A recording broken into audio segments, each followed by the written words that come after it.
I'm 22. I live alone in a one-bedroom apartment, which actually looks more like a motel room with a tiny kitchen in it. Despite its small size, I have managed to distribute all my furniture and appliances to give it a very comfy feeling. Next to the entrance door, there is a TV space with a two-person sofa, a red armchair, and a wooden coffee table. Next to this, there's the dining space / kitchen with a table, the stove, a sink, and the fridge. My bed is located by the wall opposite to the entrance door, so I can watch TV while lying down, which is great. Behind the TV, there's a quite large window, one of the ones with several parallel glass panels that are tilted open, with white curtains covering it. My apartment is second in a row of 4 rooms that connect with another row of 4 rooms, forming an L shape. In the middle of this inexpensive compound, there's a space with some trees where some of the neighbors keep their cars and bikes, and everything is enclosed by high walls and a remote-operated electric gate. The rooms are connected by a long porch, lit up at night with fluorescent lights. There is one light in front of every apartment. This light allows me to see through the curtains, like the shape of the tree closest to my room. This made me feel uneasy the first couple of months after moving in. I was sure one night I'd see something scary through the curtains, like Norman Bates behind the shower curtain in Psycho. But all I ever got to see was my neighbors' silhouettes moving around, chasing cats away or just going out for a smoke. The gate and the walls made me feel safer, and I got used to it. I've been living here for 2 years now. One night 3 months ago, I was lying on my bed reading an ebook on my laptop when I heard a whistled tune outside.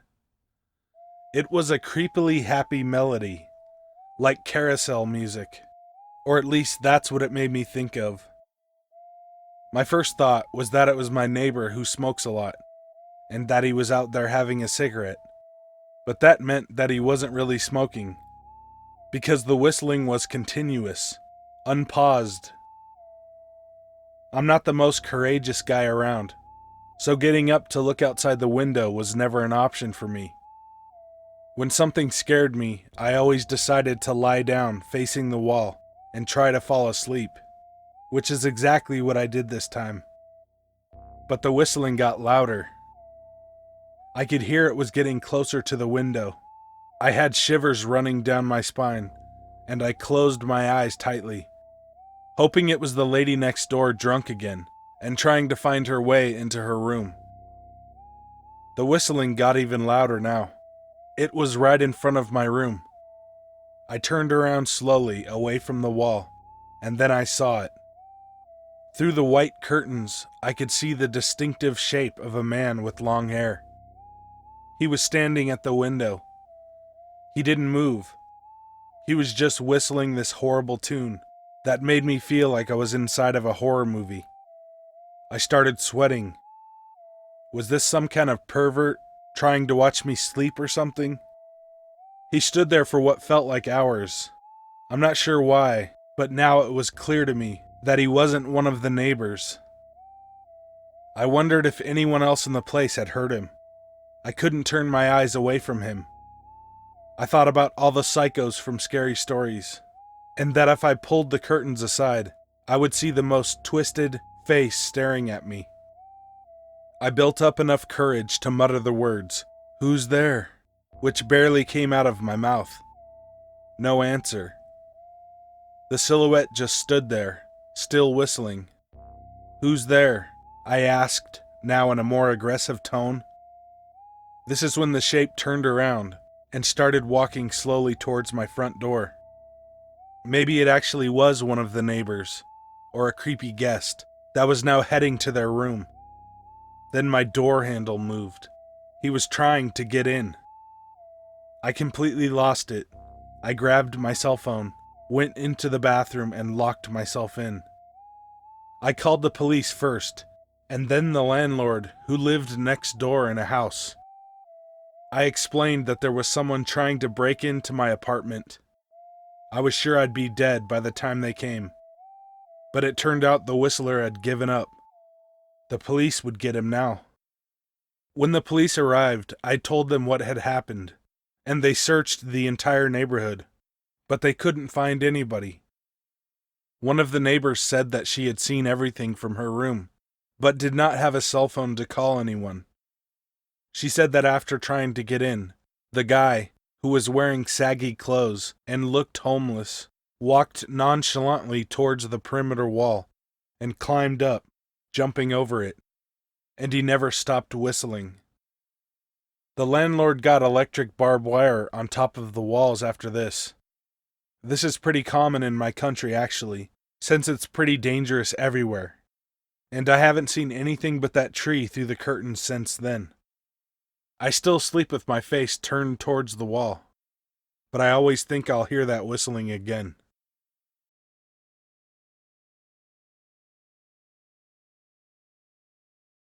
A couple of years ago, back when I was in high school, I noticed that I had misplaced my favorite stuffed animal. It was one of those Steiff teddy bears, the kind that are made in Germany.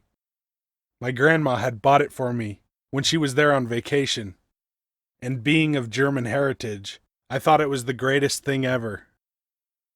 It was a large brown bear, with dark leather paws and a cute button face.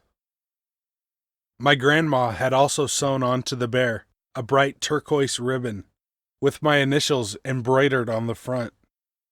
This way, I'd never lose the bear, because it would always have my name on it.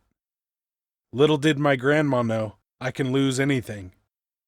Losing things is nothing new for me. It happens all the time.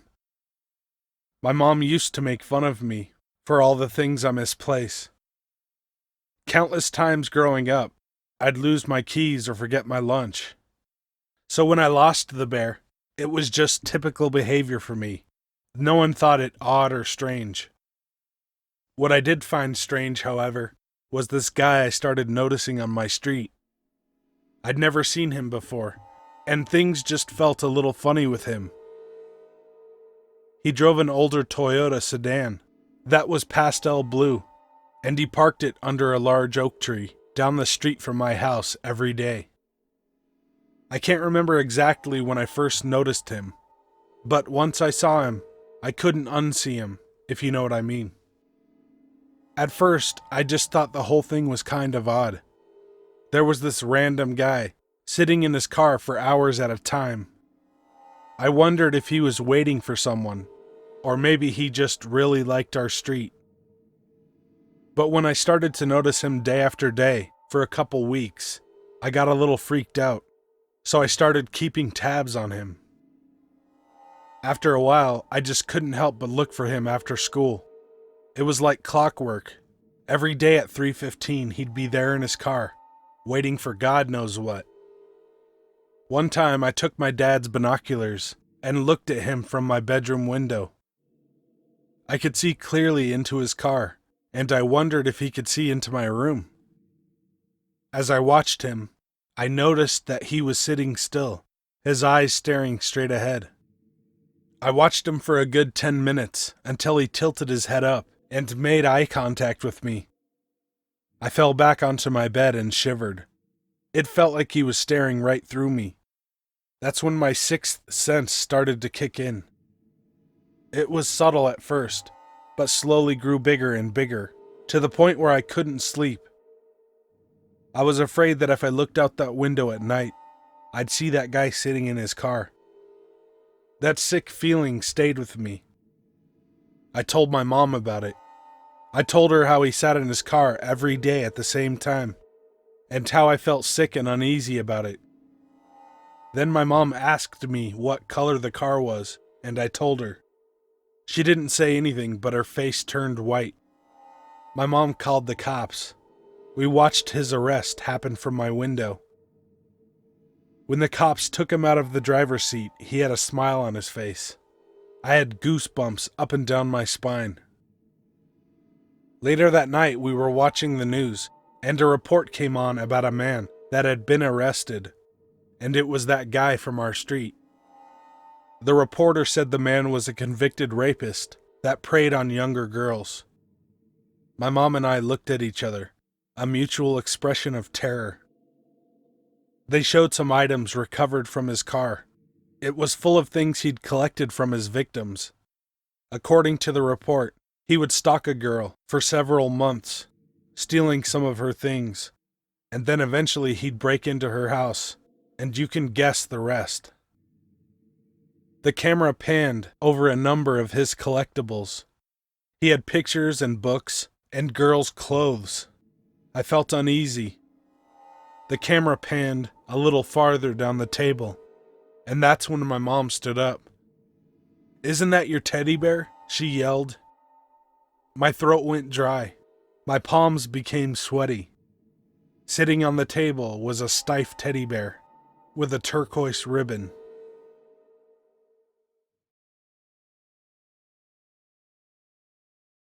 I was on my way back to my college campus the Sunday night after the 4th of July. I had driven through the roads along the swampy marshes of southern Louisiana just to get to my folks' house, and I was regretting it now. My mom had convinced me to stay for one last Sunday supper. Now I would have to drive all night if I wanted to make it to class Monday morning. I didn't really like driving on the back roads next to the bayou. The way the trees rise out of the dark water on either side of the road creeps me out. They're really thick in some places too, and sometimes when I drive by them, my mind plays tricks on me. Like I might see a dark shape, and if I stare at it long enough, it might look like it's darting between the trees, following my car. I always get psyched out when the only light comes from my headlights, so I turn on the radio to get my mind off of things. It really provides a distraction from the looming trees and the overwhelming sense of dread that always comes over me. So on this particular evening, it was 11:30 at night, and almost pitch black outside. Except for the moon high in the sky, casting its silvery beams on the road, I was doomed to darkness. I started driving down a dirt road, with a tree-heavy bayou on the left, and thick 10-foot-high underbrush on the right. Much to my dismay, the radio started cracking and making static noises. "No, damn it," I whispered, turning a few knobs. I really didn't need this right now. The static got louder and louder, until there was no trace of music, and it was just blaring static. Sighing in dismay, I turned back to the road just in time to see a dark figure appear in my headlights, before I hit it head on. I screamed and swerved to the left, feeling the front, then back tires travel over whatever I had hit. I swerved to the right again and slammed on the brakes, coming to a dusty stop in the middle of the road.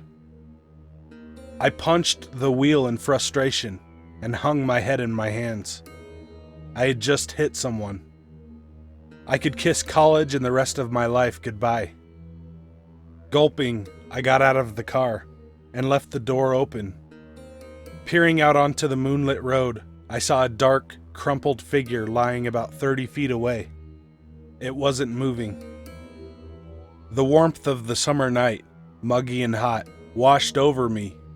It didn't feel pleasant at all. Mosquitoes and flies were buzzing everywhere. I had to swat them off as I looked down the road at the body.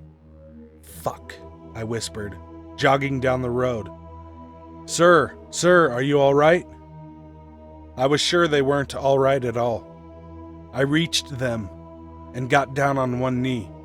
They were lying face down. I rolled them over and stepped back in shock.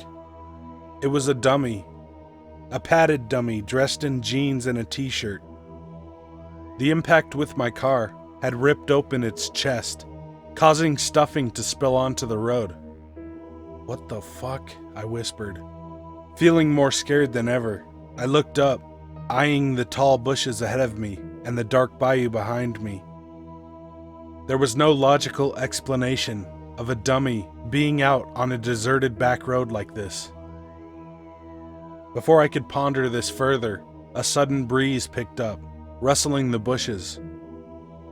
I heard a low moaning circling around me. I looked in all directions, but saw nothing. Suddenly, a loud scream came from somewhere behind me. It was a pure cry of terror and desperation. I screamed myself and turned to look down the road a bit. There, in between the bushes, a red face stared. A bright light, probably from a flashlight, came from the right of the face. It was pointed at my eyes, and I had to put my hands up to see the face in the bushes. It was the face of a young woman. A large cut was on her forehead, causing crimson to run down her face, until only bright eyes stared at me from behind a mask of blood. The girl opened her mouth and screamed again.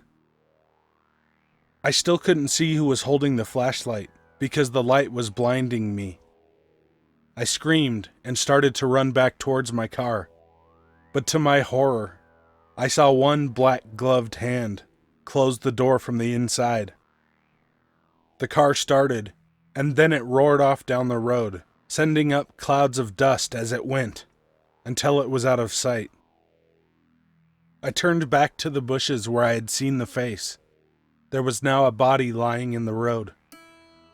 I rushed over to it. It was a young woman, about 20. The large cut on her forehead had plastered her hair to her face with blood. Her throat had been violently slashed, staining the road red. Her body, dressed only in a t-shirt and underwear, was covered in burn marks and scratches. Her fingernails had been pried off, and someone had cut her Achilles tendons. I moaned and stumbled back to the road. That's when the giggling started.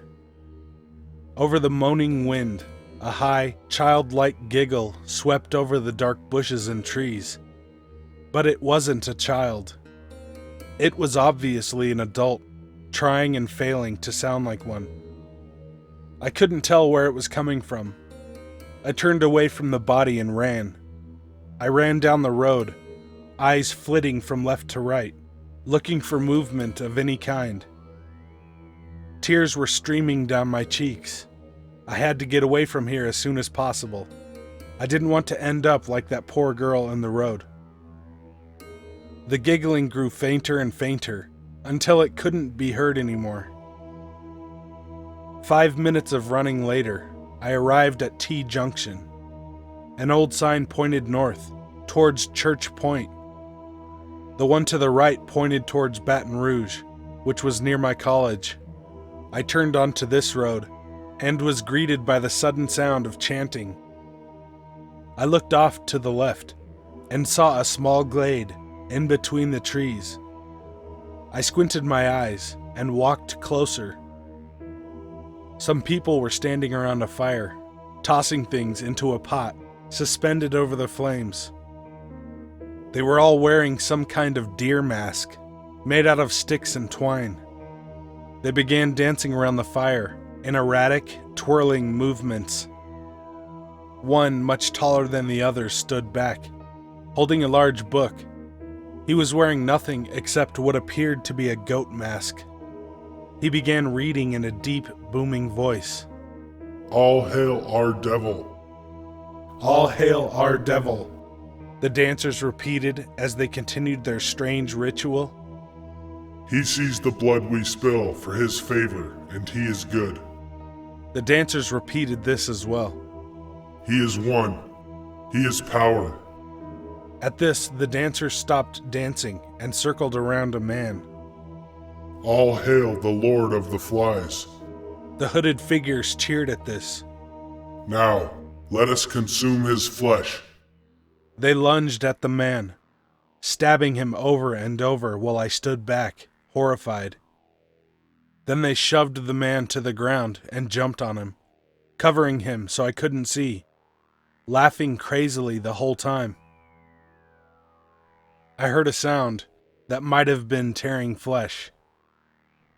I stumbled back in disbelief and turned back to the road, only to see a small figure about 10 feet away. It was a little girl, about 10, wearing a black robe but no mask. Her hair was very light blonde, almost white. She cocked her head, smiling at me, but there was no joy or happiness. She lifted one arm, pointed a finger at me, and began to laugh. It was a high, thin, terrifying sound. Out from the trees behind her stepped about 20 other people, all dressed in black robes and stick deer masks. All at once, the masked figures began running towards me.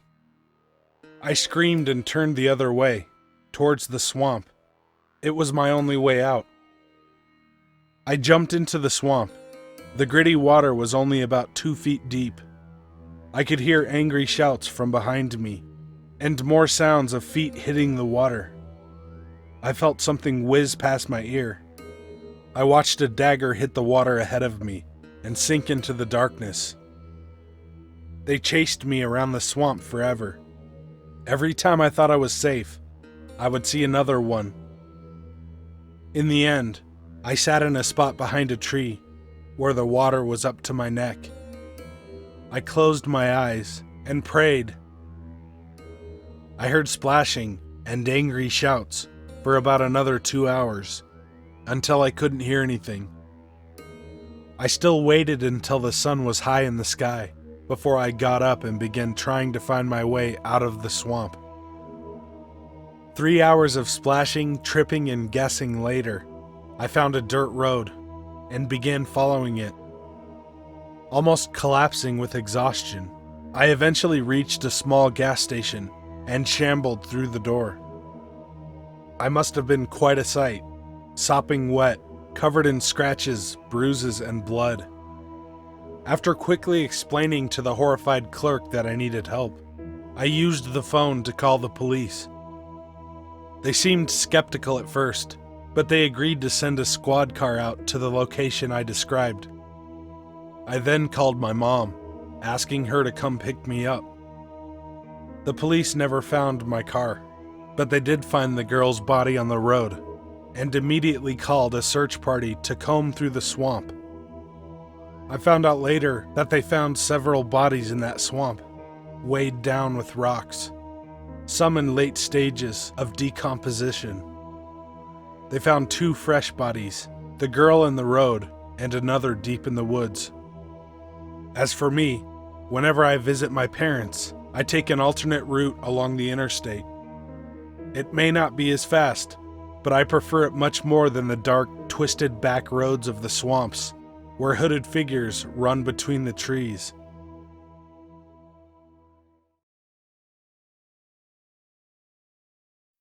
Let me start off by setting the stage for this encounter that happened a few years back.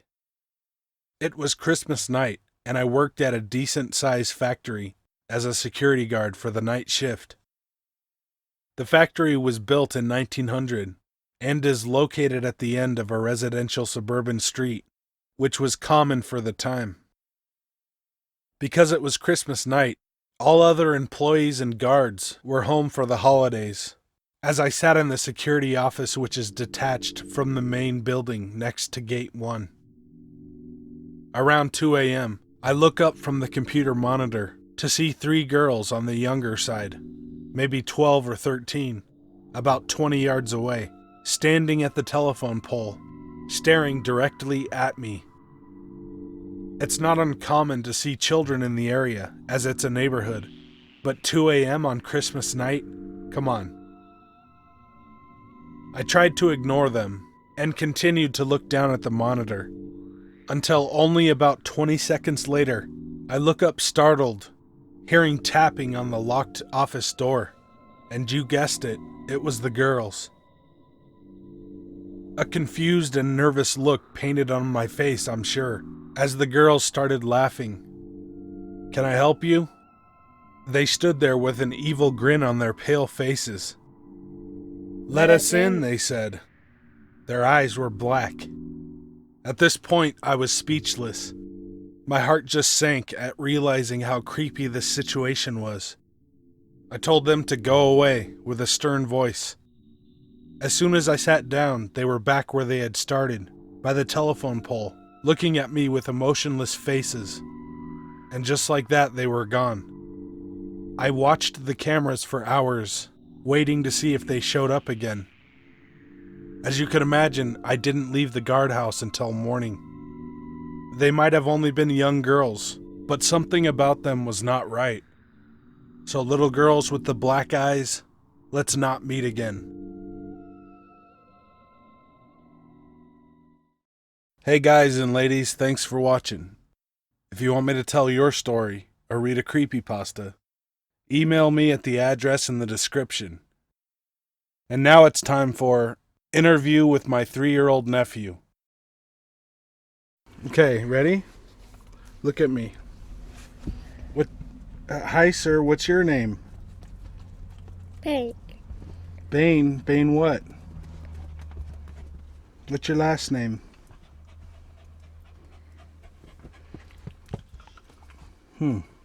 How old are you? 3. What? Do you know your birthday? Yeah. What is it? It's just Jason's birthday. Look right here. What? Just put your face this way, okay? Because you're talking into there, the microphone. You can't talk in there. You can't? Why is that? Oh, Why is the microphone in there? it's right there. You see it? Oh, What's my name? as a turn. And what's her name? She's Alex. What about this? What's her name? She's Whippy. What is it? Let me see. Look this way. What's her name? She's the doggy. And what's her name? She's my mama. No, the dog. No. Did you just eat? Yeah. Was it good? Yeah. What'd you have? You have like Jason have pancakes. Yeah. We have pancakes. Do you think my YouTube videos are cool? Yeah. What's your favorite movie? It's like my movie. Your movie? Yeah. Help me talk a board in there. In the hole. Why me talk in there? Because we're recording it and I'm gonna put it on TV. Oh. You be famous. Kind of. What's your favorite cartoon? So we do. Nice. And who's in that? It's just Dopey Doo in the TV. When's the last time you pooped your pants? I thought. You don't? Where do you go to the bathroom? You do poop in like a bathroom. In the bathroom? Yeah. People still in the bathroom. Yeah. Do you like to go swimming? Yeah. You went a beach. You went to the beach? Yeah. Cool. You miss Ripley when she's not there? No. She's not there. How you close this? You go. Oh. At the turn and there die. Nice. So dairy. I love you.